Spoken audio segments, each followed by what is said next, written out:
بعض لوگ کہتے ہیں کہ ہم وقت گزاری کے لیے فلاں کام کر رہے ہیں، فلاں کھیل کھیل رہے ہیں وقت گزارنے کے لیے. تو پیارے بھائی یہ وقت ضائع کرنے کے لیے نہیں ملا، یہ بڑا قیمتی ہے. ابو داؤد میں ایک روایت ہے 4856 نمبر، ما جلس قوم مجلسا لم يذكر الله فيه، جو شخص کسی مجلس میں بیٹھا ہو اور اس میں اللہ کا ذکر نہ کیا ہو، ولم يصلوا على نبيه،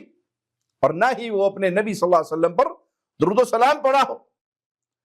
نہ آپ پر درود پڑھا نہ اللہ کا ذکر کیا،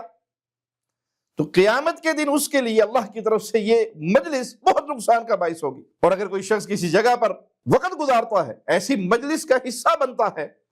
جس مجلس میں اللہ کا ذکر نہیں ہو رہا،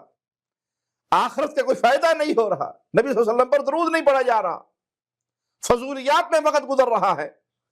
تو یہ گھڑی، یہ گزرا ہوا لمحہ، یہ مجلس، یہ بیٹھک قیامت کے دن اس کے لیے باعث حسرت اور ندامت ہوگی.